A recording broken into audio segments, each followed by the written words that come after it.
Sometimes when it comes to pop punk as a genre, it takes a lot to stand out. When you're a band that starts playing that during a time period where the genre itself was getting edgier and heavier, it takes a whole hell of a lot to stand out. Luckily, I consider these guys to be in that upper echelon. It's weird that I was never into Hit the Lights sooner, mostly because I wasn't a huge fan of that style at the time when I first heard them in 2009. Thanks, Last FM. Anyway, Hit the Lights formed in Lima, Ohio in 2003 and have put out 4 albums since then, and with rumours about a possible 5th record this year and them being signed to Pure Noise, a company which puts out great albums on the reg, their future seems brighter than ever. It's Backtracking, and this time it's Hit the Lights. Let's face the music. We start with the band's debut titled This Is a Stick-Up, Don't Make It a Murder. Yes, that is its name. Released in 2006 for Triple Crown Records and produced by the legendary Matt Squire, this is also the band's longest album at 47 minutes and 17 seconds, and they would get shorter as they go along. There are also guest appearances on this album from 3 other bands, namely Just Surrender, Kick Over the Traces, and Race the Sun. No, I don't know them either, and Wiki only has an article for Just Surrender, so yeah, I really couldn't find out anything about them, to be honest.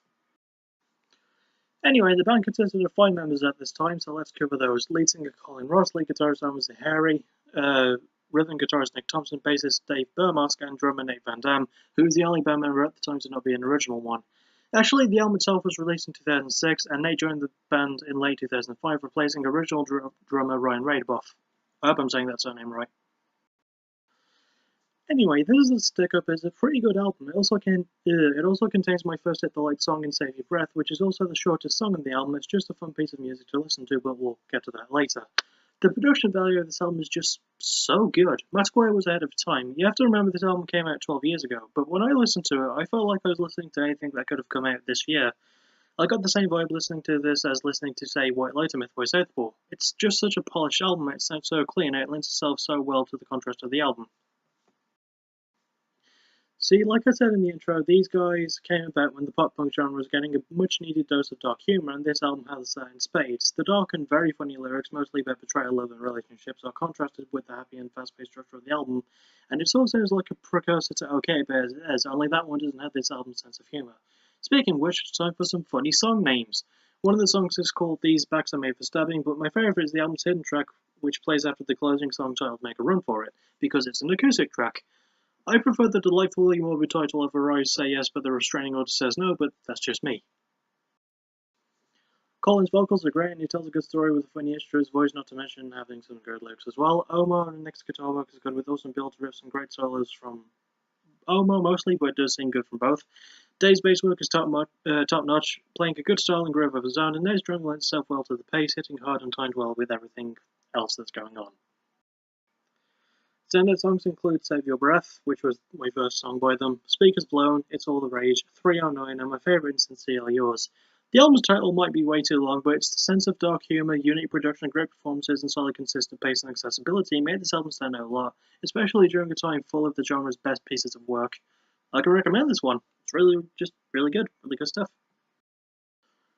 Next is the band's second album, Skip School, Start Fights. Released in 2008 through Triple Crown again, we do change producers from Matt Squire to Rob Freeman. This also contains some guest vocalists with Alex Gaskov of All Time Low appearing on the song Don't Wait, and Shane Henderson of Valencia appearing on the song Drop the Girl. This album would also feature a lineup shift as Colin Ross would step down as vocalist and former rhythm guitarist Nick Thompson would take over, with Kevin Mahoney taking up Nick's previous position. With the change in vocalist, the style was also changed to be a bit more energetic. There's just a new feeling of freshness to this album. It's really fun to listen to, which is surprising considering that vocalist switches can be a pain in the ass sometimes. With the style change also comes a different sense of tone, with more focus on happier sounding material and less of the dark sense of humour from the previous album.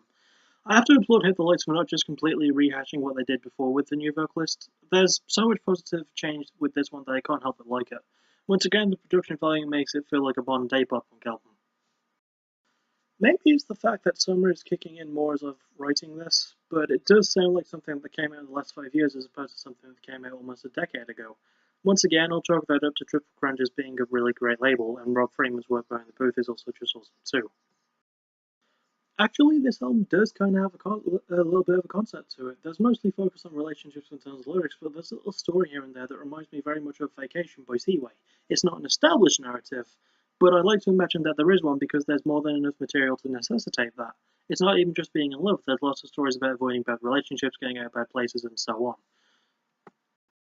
Structurally, this album just keeps on going. It keeps the fast pace of their debut, and the fact that it starts with a nice piano instrumental before kicking into a fucking great pop punk album, anthem and album, and even then, similarly, just lends more to the conceptualized feel of it all. Nick Thompson sounds very much like his own person, not copying Colin Ross directly and providing his own unique brand of storytelling and delivery. Almar and Kevin's guitar work with awesome solos here and there, not to mention great chugs and breakdowns make them sound good. Dave's bass chugs along well, providing more spotlight and build to things, and Nate's drumming really picks up on speed, crashing well and just sounding fantastic. Standout songs include Drop the Girl, Backbreaker, Say What You Want to Say, Don't Wait, and my favourite, And Cry Your Eyes Out. Basically, everything that was awesome about this as a stick-up is amplified, with Nick fitting in well as the new vocalist, adding to the great performance and production, just great lyrics too. I can't recommend this one, it's just a really good example of a sequel album, if there ever was one. Next, we reach the band's third album, Invicta. Released in 2012, there are more changes with this one than before. For example, it was released for Razor and Tie, Sony, and Three Wise, and produced by one Mike Sapone. This is also the band's longest period between releases, with 4 years since their last album, and it also doesn't contain any guest stars, but Ryan Key from Yellowcard does co-write the song Faster now with the band. Well, with Hit the Lights, not Yellowcard. That'd be weird. This was also my first full Hit the Lights album, through and through, and despite listening to all the stuff and knowing what the band is capable of, I did find this album accessible enough for me at the time. For those confused, this album takes a more sort of space rock direction with things, and it's a bit slower in terms of pace. But for me at the time, especially in a year when I was listening to more bands that I never really gave the time of day to before, I just thought this was good. It is still good, but I do still have the same issues with it then as I do now. It's just kind of a little bit too slow at times. I get that it's that kind of album, you know, the kind where a band needs to pull on the reins a little bit so they don't go crazy. My problem is that can be a weird move to make when the sound is so different. The album has the feel of a pop punk album all in all, but none of the boyish charm of the genre. In fact, as the band's next album will tell, it is possible to mature with what you started without completely changing everything. Even though all of that makes me sound like I hate the album, I don't. Well, not completely. The production is great, and it sounds like the kind of album that the band wanted to make at the time, not to mention the 4-year time gap helping them to perfect the tone of everything. Structurally, it is sound, and the production does help, even if the weird abstract feeling of it all is just kind of odd. Pop punk and space rock just sound weird together, or at least Tom DeLonge knows how to separate the two from each other because he has 2 different bands. Well, he has 1 now. Ugh. Lyrically, it's a little bit weirder. The main subject matter is still love, and whilst it is told in a more positive light, there is some weird lyricism going on. It feels way too abstract, too much like what hipsters would enjoy, and you all know my feelings towards hipsters. For those who don't, they're not very positive. Having said all that, the band themselves do perform well. Nick's vocals are very versatile already, but the poppier feel adds an unheard of range and really tests his chops. Omar and Kevin put on good slow chugging riffs, even though there's no solos on the album, but they do still put in some good work rate.